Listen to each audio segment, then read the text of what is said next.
Déjà, Tidji, merci d'avoir accepté de nous accorder l'interview. Donc, on va te poser quelques questions pour connaître aussi un peu ton parcours. Donc, justement, si on regarde ton parcours, on voit que tu as suivi donc, une formation universitaire de basketball aux États-Unis. C'est bien ça, hein? C'est ça. D'accord. Et tu es venu par la suite, tu es revenu jouer en France. Ça, j'ai fait 3 ans de cursus à Northwestern, c'est à côté de Chicago. Et après, j'ai pas voulu terminer, faire ma dernière année à Northwestern parce que j'aimais pas trop le style de jeu qu'on jouait. Donc, je suis revenu en Europe pour jouer à Paris. J'ai joué 2 ans à Paris. Et après, je suis parti à Nancy où j'ai gagné mon premier titre de champion de France en 2008. Et après, j'ai parti à Lasvel et j'ai fini dans le Nord à Orchy.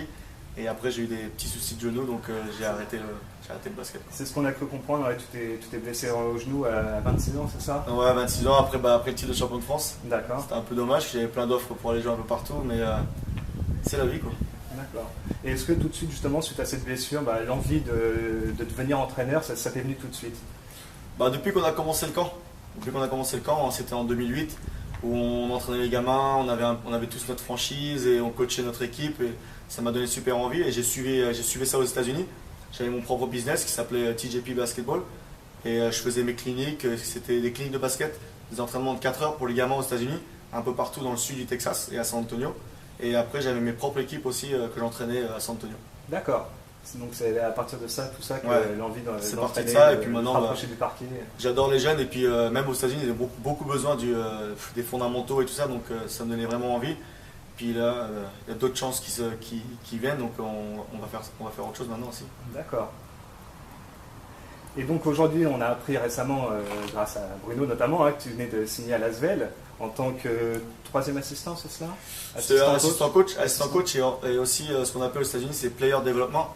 C'est les jeunes, par exemple comme Livio, comme Tipeee il m'a dit, il a reçu un coup de fil de son JM, je serais un peu responsable de lui parce qu'il a signé avec les Spurs, de l'entraîner, de faire ce qu'ils ils vont m'envoyer un programme de quoi je dois l'entraîner. Puis j'entraîne aussi les joueurs qui ont une chance d'aller en NBA ou vraiment plus haut.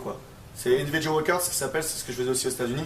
C'est des petits entraînements individuels de 45 minutes, 1 heure où tu travailles avec le joueur sur ses défauts, sur ce qu'il doit travailler ou plein de trucs, plein de choses comme ça. Et donc justement, tu vas nous en dire un peu plus. Et quelle est aujourd'hui ta relation avec le staff de Lasvel? Lasvel, j'y ai joué 1 an, je connais à peu près qui sont là-bas. Gilles Moreton, Pierre Vincent, je l'ai eu en tant que coach quand j'étais en équipe de France, donc je connais bien Pierre depuis longtemps. Et puis ça va être une super expérience.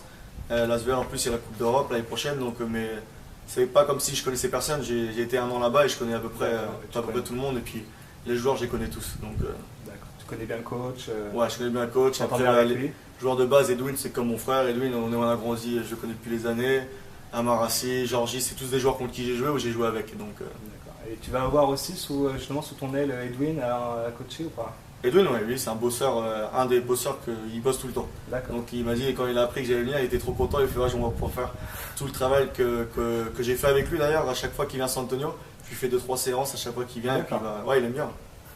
Il vient souvent te rendre visite à San Antonio? Ouais, il vient dès que la saison est finie, il vient. Et puis lui, il n'est jamais en vacances, il veut toujours travailler, donc pas de problème. Moi, ça me fait plaisir et puis je suis là pour ça. Et avant de signer à Lasvel, tu vivais toute l'année aux États-Unis? Que de ça, mais j'avais des gamins un peu plus jeunes, à peu près ceux qui commencent le basket, mais aussi des gens qui sont à school, dont j'en ai envoyé 2-3 aussi qui sont partis à l'université maintenant. Ils ont eu des bourses pour aller jouer à l'université, donc ça fait plaisir de voir qu'ils grandissent et ils partent à l'université. Ok. Et justement, pourquoi avoir choisi Lasvel? Hormis, bien sûr, on sait que la Tipeee qui est actionnaire maintenant à Lasvel, mais justement, pourquoi avoir choisi Lasvel comme club pour commencer ta formation d'entraîneur? Non, tu peux le dire, parce que mon grand frère il m'a proposé, il a dit il y a beaucoup de spots qui sont ouverts. Et comme il sait que je veux être coach, mais il m'a dit si tu veux, il y a un spot qui est ouvert pour Lasvel, et puis comme ça, tu peux passer tes diplômes en même temps. Donc, c'était une super solution. Je vais passer les diplômes avec Gone Sport, donc je vais faire ma formation là-bas. Plus ça va être avec les pros tout le temps et la Coupe d'Europe, c'est une super expérience. Et puis apprendre derrière un des plus grands coachs en France, Pierre Vincent, féminin et masculin, il est dans les 2 domaines, donc c'est bien. C'est pour ça aussi. Et à terme, tu comptes devenir l'entraîneur principal d'une équipe professionnelle? Ouais, bien sûr. On commence quelque part et puis c'est pour ça aussi que je le fais. Tu es assistant à Lasvel et après la prochaine étape, c'est tu es juste derrière et puis ça peut être coach quelque part dans une autre équipe. Mais d'abord, me concentrer et assistant, apprendre à faire tous les trucs. Et après, s'il y a des clubs, ça devient intéressant. Mais je suis jeune encore, j'ai le temps quoi. Mais puis à Lasvel, mon frère il va me donner des responsabilités, plein de trucs, donc pour l'instant je reste à Lasvel et après on verra quoi. D'accord. Et justement en dehors du camp d'avoir entraîné des enfants, as-tu déjà entraîné des adultes? Les adultes, 18, 19, ça commence à être grand, 20 ans. Au pire, mais plus haut que ça, non, pas encore. Ça va être ta première expérience? Première expérience, c'est les adultes. D'accord. Et t'as demandé des conseils à Bruno? Bruno Bruno, il n'a jamais eu trop coaché non plus. Ouais, si, à son National 3, mais Bruno, il était content pour moi. Il sait que il était un peu triste pour moi quand je pouvais plus trop jouer au basket parce que c'était trop difficile quoi, de passer les journées dans la salle de soins tous les jours. Je me suis dit pourquoi pas de redonner un peu de mon vécu. Parce que moi j'ai un peu tout fait, j'ai joué en université, j'ai joué en Europe, j'ai fait les walkouts NBA, j'ai vécu l'Euroleague, donc j'ai un peu partout quoi, j'ai vécu et tu vois la différence de coaching à tous les niveaux et puis il savait que je voulais être coach et il m'a vu que j'étais bon à ça quand je suis au camp, je suis vraiment à fond dedans et puis il m'a dit tu seras bien dans ce domaine donc voilà c'est pour ça que j'ai commencé dans le coaching. Et je vois que tu parles souvent, tu compares pas mais tu parles souvent du basket américain et du basket français. Tu préfères, du moins européen, tu préfères quel jeu? C'est deux baskets totalement différents. Ouais. Aux États-Unis, ils apprennent. Moi, j'ai des gamins, ils ne savaient même pas faire un lay-up à 11 ans et ils me disent qu'ils jouent au basket depuis 5 ans. Moi, la première chose que j'apprends à un gamin au basket, c'est faire des lay-up droite, gauche. Tant que tu ne sais pas les faire, on continue tous les jours jusqu'à temps que tu fais des lay-up. Et les fondamentaux là-bas, c'est pas aussi vu qu'ici en France. Ici, les entraînements, c'est chiant. Tous les fondamentaux, les passes, c'est ça, mais c'est important pour le basket. Et c'est ça qui est différent. Au basket, par contre, c'est. Quand tu as du talent, c'est plus on te donne une balle et c'est mets-la dans le panier quoi. C'est pas tous les fondamentaux. D'accord, donc c'est comme ça que ça se passe un peu. Pas juste fondamentaux, mais aussi niveau connaissance du basket sur le terrain, tout ce qui est défensif, offensif, on n'apprend pas trop tôt quoi. Ça va être quoi aux États-Unis justement les premières choses que tu apprends dans le basket? Eux, je sais pas comment ils fonctionnent. Eux, ils fonctionnent comme ils veulent. Moi, quand j'ai commencé à entraîner, c'est quand j'ai eu les gamins, ils ne savaient pas faire de lay-up, donc lay-up.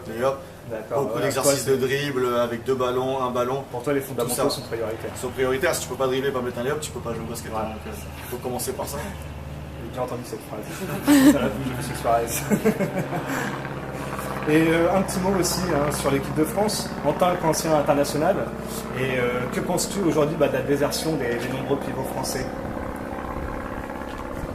Je fais de c'est pas grave, c'est un peu décevant quoi. Parce que tu vois qu'il y en a des anciens comme Tipeee qui est là depuis je sais pas combien d'années, même pas que lui, il y a Boris, ils sont là pour le maillot bleu et puis tu vois c'est pas comme le foot c'est un peu obligatoire, tu dois y aller en équipe de France. Ici tu peux dire ouais j'ai pas envie d'y aller, t'as pas envie d'y aller. C'est un peu triste quoi, parce que la plupart des joueurs français que tu vois ils ont eu leur formation en France et quand tu vois que là il y a une chance, Paul Gasol il vient pas au championnat d'Europe, Navarro il y va pas et l'Espagne c'est toujours l'équipe contre qui on perd. Il y avait une chance de prendre un titre mais tu vois ceux qui sont vraiment dédiés au maillot bleu et ceux qui font oh, vas-y c'est pas grave. Ronny tu peux pas trop lui en vouloir, c'est vrai que il a toujours été là en équipe de France. Là il n'avait pas de contrat, il a trouvé un contrat, félicitations pour lui. Mais après les jeunes comme Kevin Séraphin, Yann Maimi, là c'était l'année de se dire waouh je peux me montrer, je vais jouer beaucoup et c'est bien parce qu'en plus Kevin c'est une belle bête et puis il aurait pu faire du bien à l'intérieur et finir la saison en avril donc moi je comprends pas pourquoi il voulait pas venir en équipe de France, ça fait beaucoup de vacances mais après tu te mets pas dans la tête des gens, ils veulent pas venir et puis faut faire avec ce qui reste quoi. Mais c'est vrai que le poste intérieur c'est un poste très important au niveau européen parce que moi j'ai connu l'Euroleague et tout ce qui est grec, tout ça c'est vraiment lourd à l'intérieur. Ça nous fait un peu mal, mais je crois qu'on pourra se rattraper avec le jeu extérieur qu'on a qui est très fort quand même. Justement, j'allais te demander si tu pensais qu'on avait une chance de faire quelque chose quand même à cet Euro. Toujours, tu sais jamais au basket, et puis tu joues plus petit et ça va être un peu plus dur. Mais après, tant que tu as Tony, Boris, Batum dans la même équipe, et après tu complètes avec quelques joueurs, ça passe. Il y a un bon coach aussi. Il y a un bon coach, Vincent Collet, qui sait ce qu'il fait, qui a été en finale cette année, qui est en Euroleague, et qui connaît le basket. Quoi. Donc je sais qu'il fera les bons choix et puis on verra. Quoi. Merci d'avoir répondu. Donc aussi, on revient sur le Tony Parker Camp. Donc quel est le but de ce camp et quel est ton rôle au sein justement de ce camp Tony Parker? Un peu mon petit frère, comme Tipeee, il est pas d'habitude, normalement il n'est pas souvent là. Là il a la chance de rester une semaine. Mon petit frère, on est là, on fait un peu tourner le camp. Les gamins, c'est comme une grande famille, je veux dire. Depuis le début qu'on a commencé, ils reviennent parce que moi mon petit frère, on est toujours là, on passe du temps avec eux. Pas que sur le terrain, mais tu fais des ping-pong, tu joues aux jeux vidéo. Et ça, ils retiennent, les gamins, ils reviennent. Et c'est tout ce qu'ils veulent, c'est revenir au Tony Parker Camp l'année prochaine. Et le but, on a tous les meilleurs coachs qui viennent à peu près dans la semaine d'élite, qui est cette semaine-là. Tu as Grégor Beugnot, tu as Lucien Legrand, normalement tu as Pierre Vincent, mais là il est parti en vacances. Et tu as vraiment tous les meilleurs coachs. Et ça se voit presque jamais dans un camp en France, quoi. Donc c'est super et les gamins ils apprennent, mais tu peux que apprendre de Grégoire Beugnon, Lucien Legrand, Pierre Vincent, c'est vraiment les meilleurs coachs de formation. Donc d'abord les apprendre toutes les bases, les fondamentaux du basket. Et on les a tous parce que même Lucien il est spécialisé sur le tir. C'est sur le tir, le dribble, il y a tout quoi. Il y a des ateliers comme ça qui sont toute la semaine, c'est différents ateliers. D'accord. Ok. Et après c'est pas aussi basket, sérieusement sur le basket. Mais après on s'amuse, il y a la détente aussi. Les enfants sont on est là, on aime bien jouer, faire plein d'un contrat, ça on enseigne. Les contrats on en fait au moins 100 pendant la semaine. Donc, on a eu l'occasion de voir quelques photos sur Facebook. Ça leur fait plaisir et puis on est là pour ça, quoi, faire plaisir aux gamins. Et justement, de la façon dont on parle, on sent que c'est quelque chose qui vous tient tous les deux, vraiment, tous les trois même, vraiment à cœur. Nous, moi, à chaque fois que quand je pars du camp, je fais l'année prochaine. D'accord. Je suis comme un gamin, je suis c'est trop bien. En plus, ce qu'on fait, sortez NBA, on a une draft. Donc là, ce qu'on va commencer, on va les voir jouer. Et puis nous, on est assis en tant que coach et tu regardes les joueurs et puis tu les notes et après on fait une draft et tu fais ton pick, c'est super pour les gamins. D'accord. Ils ont leur photo, premier choix, tu as ta photo qui vient et puis tu construis ton équipe, quoi. Donc, et tout le long de la semaine, les gamins sont répartis par groupe de niveau? Non, la semaine élite, c'est tous ensemble. D'accord. Il y a un groupe NBA et WNBA, donc les filles jouent contre les filles, les garçons contre les garçons. D'accord. Et c'est comme tu crois en NBA pendant une semaine, quoi. Donc ce qui est sympa, quoi. Ouais, et avec à la fin un gros match des meilleurs. Et à la fin, All-Star filles, All-Star garçons, et après MVP filles, MVP garçons part à San Antonio pendant 3-4 jours pour aller voir Tipeee pour voir 2 matchs. Non, c'est bien, c'est bien organisé, tu as la chance de gagner. Il y a plein de lots, il y a plein de maillots, t-shirts, ballons, franchement, c'est très bien organisé. Moi, j'ai jamais eu ça quand j'étais jeune. Donc, jamais. On n'a pas connu non plus. Et même quand on y allait, on avait des joueurs pros, ils s'assiedent sur une chaise. C'est ça, là, ils ont la chance de jouer avec Tipeee tous les jours, avec nous, avec plusieurs joueurs, avec Edwin, donc on est non-stop. Et donc maintenant, on va te poser quelques questions rapides qu'on t'a préparées. Donc c'est très simple, hein. Tu es plutôt reggae and soul ou rap US ou rap français? Oh, pas mal ça. Faut que je choisisse quoi? Qu'est-ce que tu écoutes? Qu'est-ce que tu vois? Rap US. Rap US. Et quel genre de rap US? Rap US, tout ce qui est Lil Wayne, Drake, plein de trucs comme ça, j'aime bien. Moi j'écoute un peu de tout, moi. D'accord. C'est pour ça que c'est un peu difficile la question, parce que après j'écoute aussi rap français, Booba, ce que je connais bien. Quand j'ai joué à Paris. Raga Dancehall, je sais bien, parce que c'est danse, tu vois. Tu peux bien danser avec les non, on va pas dire ça, on va pas dire ça. Et tu es plutôt les États-Unis ou tu es plutôt la France? C'est une bonne question. Hein. C'est dur. C'est dur parce que j'ai passé la moitié de ma vie aux États-Unis, la moitié de ma vie en France. Plus en France. Mais ma formation est en France, donc je dirais la France. C'est aussi où j'ai grandi, c'est où j'ai appris toutes mes bases, mais mentalité plus américaine que française. D'accord. Tu es plutôt Euroleague ou Playoff NBA? Playoff NBA. Playoff NBA. Mais saison, je préfère l'Euroleague. D'accord. Parce que NBA maintenant, même, c'est quoi, c'est dur à dire. Niveau ambiance, NBA, mais niveau basket parlant, l'Euroleague ça allait jouer. Maintenant, la NBA, c'est un business quoi. Je te dis ça comme ça, mais c'est un business. Et des fois, il y a des fautes qui sont sifflées. Tu te dis, mais c'est quoi? Alors que l'Euroleague, ça allait jouer, c'est dur et c'est du beau basket. C'est du beau basket. C'est vrai, Alors NBA c'est plus spectacle, donc c'est un peu peu différent. Mais la NBA ça dépend en finale et en play-off on va dire. C'est exactement ce qu'on dit. C'est plus spectacle. Tout à fait. Mais plus play-off NBA. Plus play-off. Quand même.